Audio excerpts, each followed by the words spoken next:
Comment ne pas saluer cette distinction après un accueil dithyrambique du public tout au long de leur Tour de France des avant-premières? Comme sur ces images à Gérardmer en octobre dernier, c'est le monde des professionnels du cinéma qui a mis à l'honneur vendredi soir le documentaire co-réalisé par Vincent Munier et Marie Amiguet.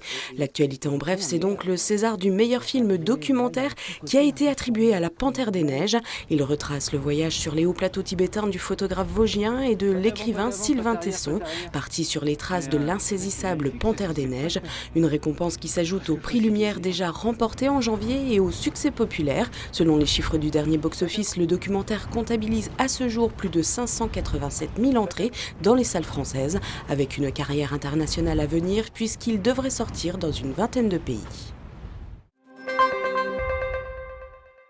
Nous dénonçons cette politique impérialiste menée par Poutine. Dire non à la guerre en Ukraine, c'est le message que souhaitait faire passer le comité vosgien du mouvement de la paix qui s'est réuni samedi à Épinal devant la préfecture.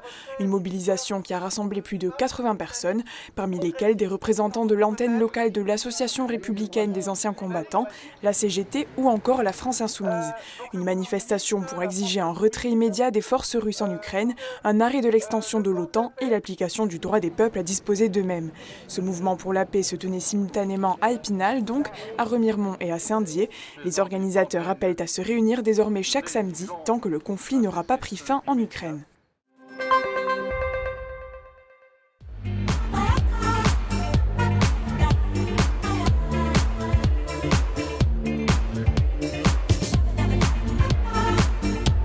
Créatures en tout genre, perruques aux couleurs éclatantes, en passant par la traditionnelle pancarte Free Hugs pour offrir des câlins à tout le monde. Les visiteurs de la nouvelle convention de manga et pop culture Spinatori ont fait preuve de créativité ce dimanche, dernier jour des festivités au centre des congrès d'Épinal. Un programme chargé de rencontres et dédicaces avec des personnalités venues du web et du cinéma, comme l'acteur de doublage Donald Renew, connu pour la voix du dessin animé Titeuf. Les gamers ont été servis en jeux vidéo et sur la scène, les amateurs de cosplay défilaient dans leurs plus belles tenues, profitant aussi des projecteurs pour un moment d'exception. Veux-tu m'épouser ? Oui ! Tout le week-end, plus de 4000 personnes ont participé à cette première édition du festival. Les organisateurs visent les 20 000 entrées pour les années à venir.